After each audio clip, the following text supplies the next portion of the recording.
When it comes to the Detroit Lions, they are, I guess, for the obvious,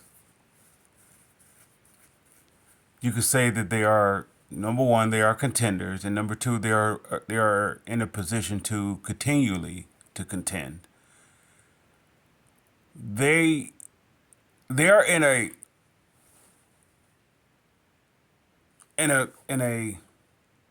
you know how you have those organizations that are considered dynasties. They put me in mind of the Cowboys back with Jimmy Johnson, and they had this opportunity to to be just that, to be the Cowboys of the 20s.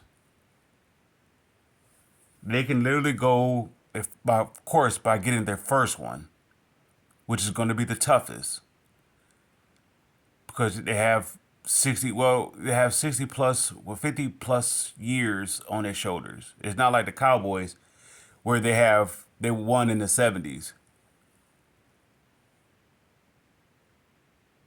The Lions are in position to do such. They can handle this situation one or two ways. And when we speak about a situation, we're referring to acquisitions and so forth. They could do what I have suggested, which is a knee jerk reaction, and just do something, a splash of something, or they could do both. They could do a splash of something as well as be kind of mild about it. Here's two examples. Right now, for the meanwhile, the Lions can go after two players. Let's say, okay, they approached the Raiders, and they did.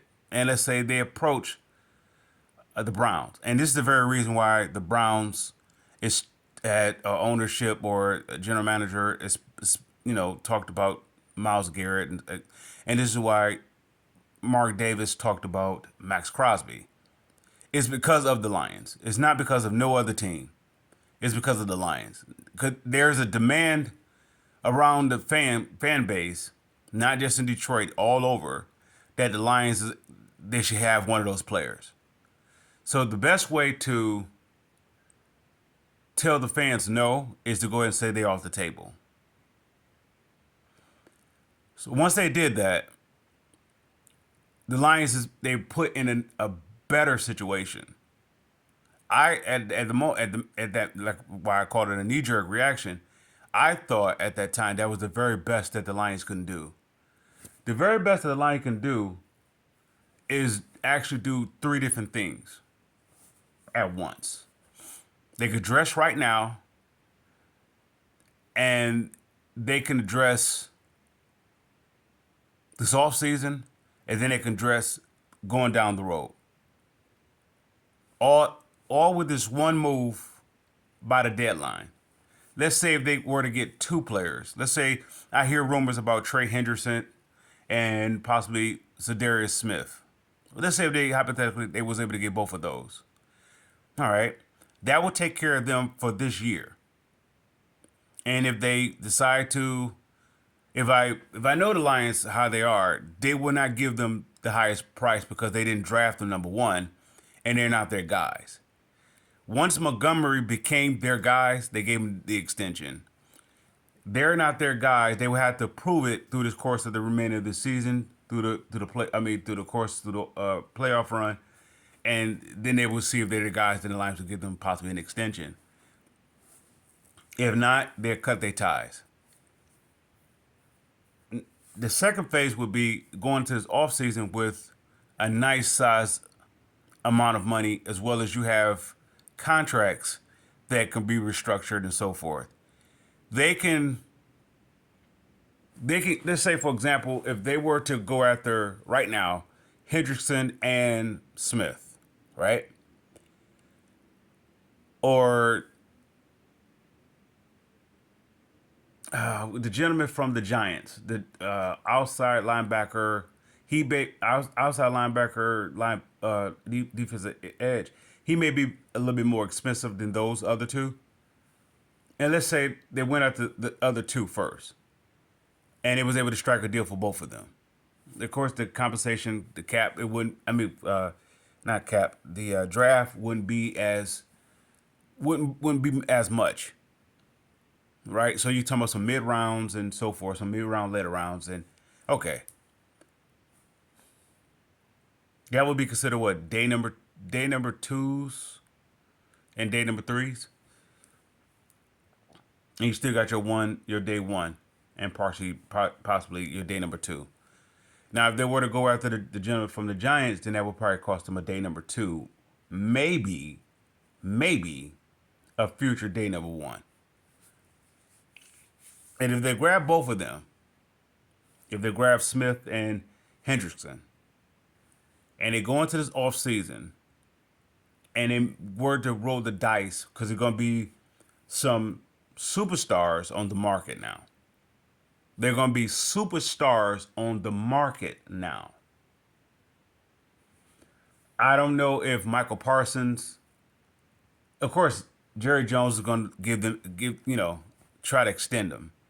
He don't have to take it. I don't know. I don't know if the NFL rules, regarding their restricted, unrestricted, towards free agency. I don't know how that goes. Let's say if they're not unrestricted, the Lions could go after Michael Parsons, along with the two additions that they brought in, or the one addition.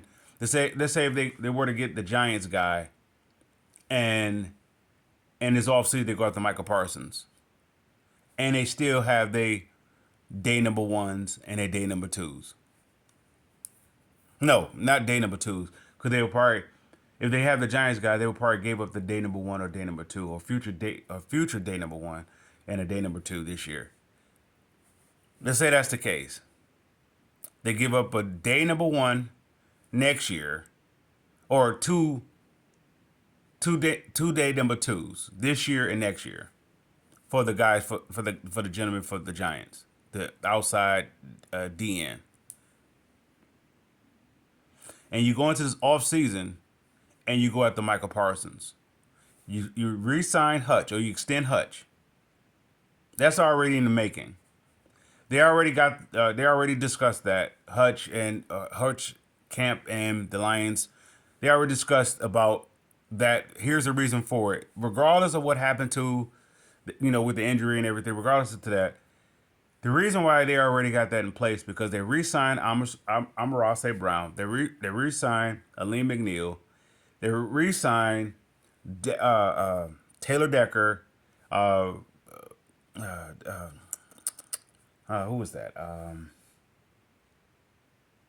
Montgomery. I'm missing somebody. They re-signed their anchors. Hutch is no different. So they're going to go into this off season potentially by them re-signing Goff, re-signing Montgomery, and they still have Gibbs up on a rookie contract, and they have J-Mo up on a rookie contract.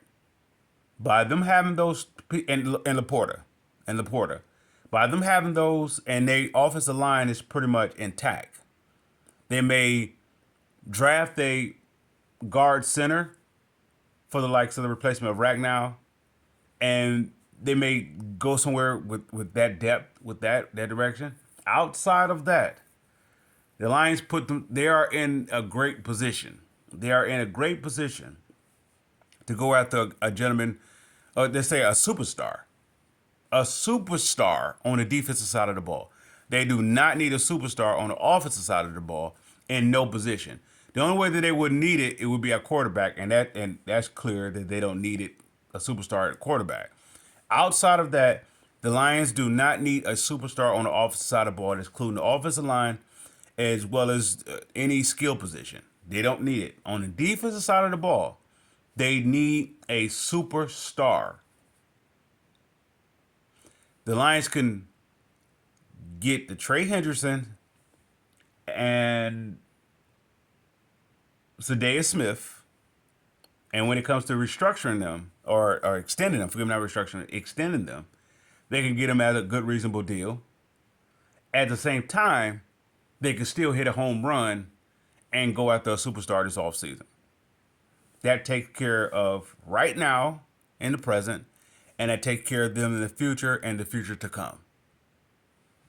At the same time, you're not stressing Hutchinson to come back fast or to possibly risk setbacks.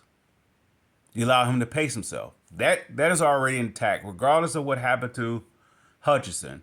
Him breaking his leg, I mean, that injury, cannot break his leg. The injury, that has nothing to do with the contract already being settled. They already have that, and it was already in the works before that even happened. Now the Lions can focus on the future. This year is already done. It's either you're going to win it or you're not. This year is already done.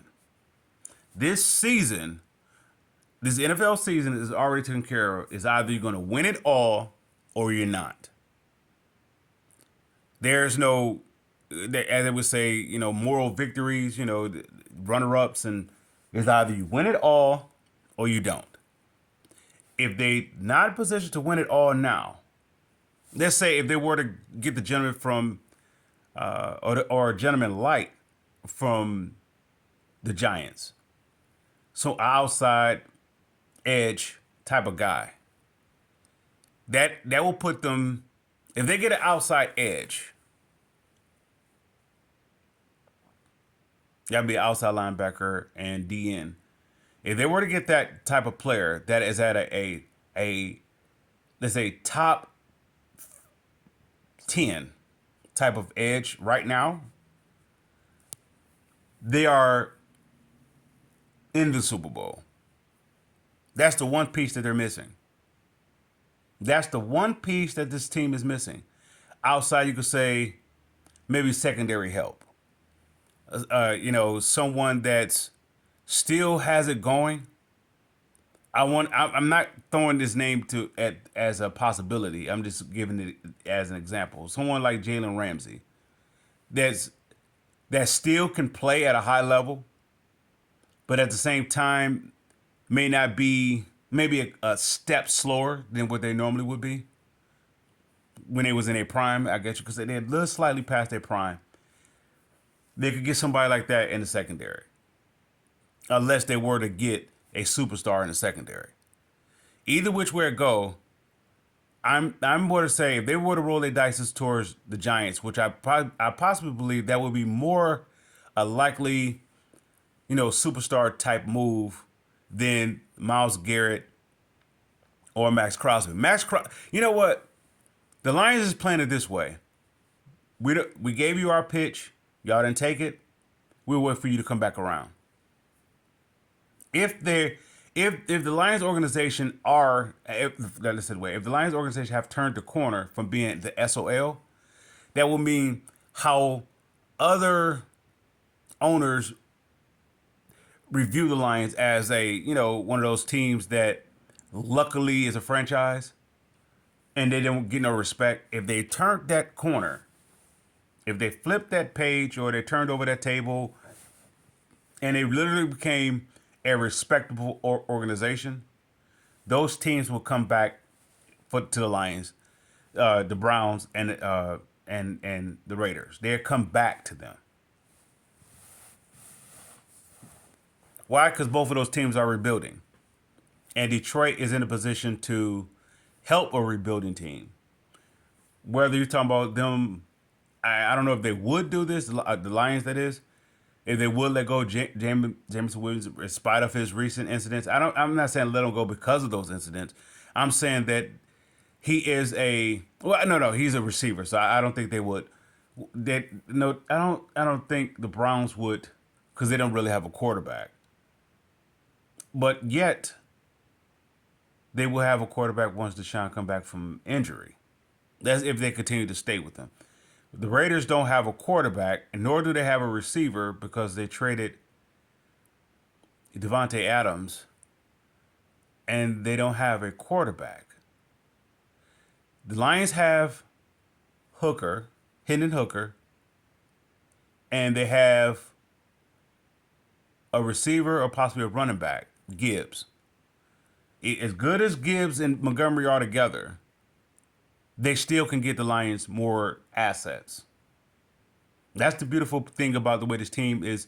That well, let's say this way. That's the beautiful thing about the offensive line. It gives you options to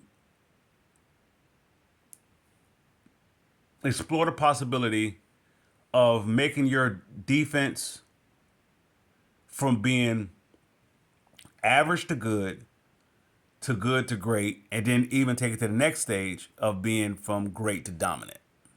We're talking about elite, where they're remembered as one of the greatest, or the greats, not one of the greatest, but one of the great defensive teams.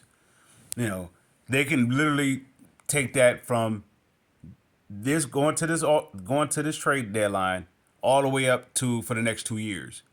They can really do that if they turn the page of them being a non-respectable organization. So with that said, that's what I would keep in a mindset on, or being mindful of, or a watchful eye, how the Lions make this first move first of the present, which they could be the present move could be either a cornerstone or a depth move, which would allow, I don't know, if James Houston is up on a rookie contract. He can stick. He could be like, you know how you have your third stringers. James Houston is a third stringer.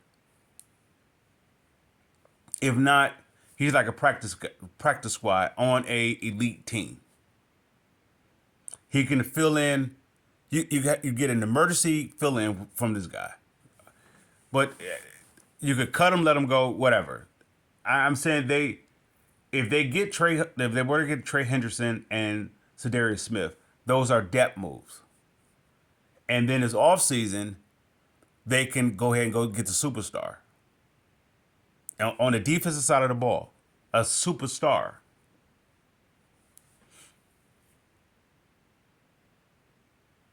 And watch how Cleveland and and Raiders come back around and ask the Lions for help. Right now, you could say this is like the WWE. You have to entertain the fans. So entertaining the fans is saying give the Lions, give the Lions Myles Garrett or Max Crosby. Give it to them, and don't take no for an answer. That's how the Lions are approaching those two organizations, or not the Lions, the fans are approaching those organizations. All this is not Detroit Lions fans. It's just fans in general that is in favor of the Lions. The Lions is the hottest team in the league, and so they're demanding these organizations to move. Now, those organizations has to make this interesting.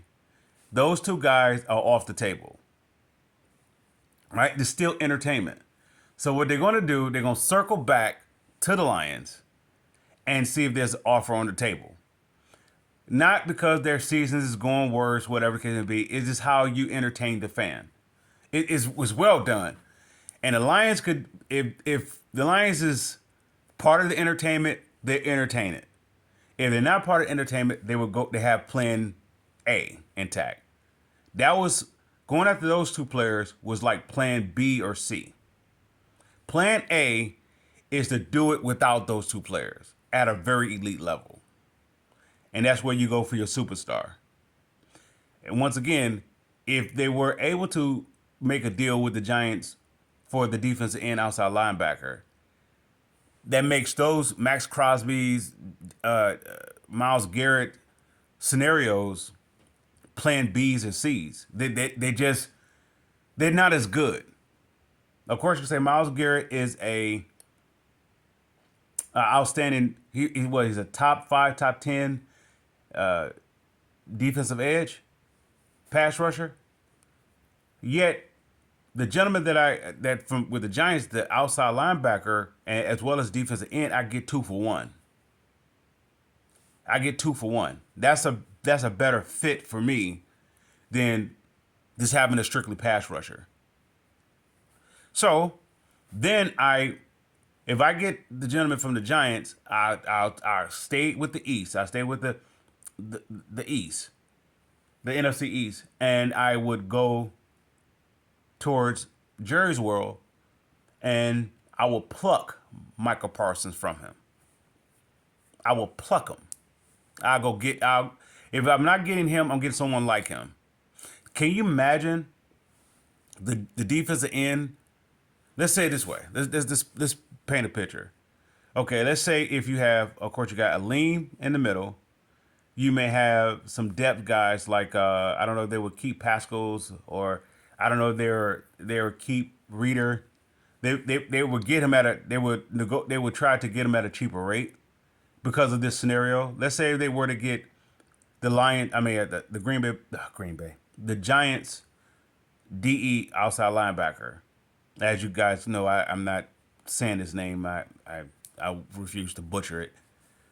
If they were to get him, let's say they were to sign or to trade for Henderson or Smith, and behold all the noise. If it was ever possible, they was able to get all three of those players. This right now, going into this trade deadline. What if they're able to get all three? That, of course, that's a pipe dream. I get it. And then they were to go into this offseason and go after someone like Michael Parsons. Can you imagine the DN outside linebacker from the Giants? Now, what's going to happen is all these other teams that was saying that their guys was off the table is going to come to the Lions because, okay, what the Lions are in a position to do, they're going to generate buzz because they are the hottest team. They're going to generate buzz whatever that they do, and it's going to be a buzz magnet to every team that's associated with them. So let's say if Jacksonville Jaguars were to call up the Lions and say, hey, what's his name? Josh Allen? Is it Josh Hines Allen? He's available. Even though we just signed him, whatever, you know how that works in the NFL. You could work out, you could restructure, you could do all, yeah, I get it. And they say he's available. You get you find teams like that for the guys that they just resigned that would consider no touches, Myles Garrett, Max Crosby, they will become available because the Lions is this buzz. That would be if the Lions make a strong push in this playoffs, or and is this what is that postseason? If they were to make a strong push, watch all these teams want to be a part of possibly doing business with the Lions. If I'm the Lions, let me rephrase that. If the Lions as an organization, from the forward all the way down, have turned the page of themselves from being non-respectable to being the very upper echelon. If they're turn that page, there's no time to be arrogant. There's no time to be the SOL, cautious or cheap approach. This is a time to be, I guess you could say a calculated risk where you can actually be dominant for 3 years. The offensive side of the ball, the defensive team or other organization may catch up with you. Yet, if you're dominant on both sides, though, the Lions, I believe, they are the only team that's in this position. They are a contender with capital, flexibility, and they have cap flex. What I mean by flexibility, cap flexibility. They are in position I think they're the only team in this position. I mean, only contending team that's in this position. They are the only, I don't know, I could be wrong. They can literally they can go into this offseason and do something, but they could start with this trade deadline and do something there to this offseason, and that could take them on. And that you could say their foundational pieces, the Goffs, the Hutchinsons, the Sewells, the Ragnows, and all their main contributors, the one how this house is built on, they don't have to work as hard. if the Lions would approach this as a upper echelon type of organization. And of course, that depends on if they're legit or not. They are in a beautiful situation. With that said, Lions fans, I salute.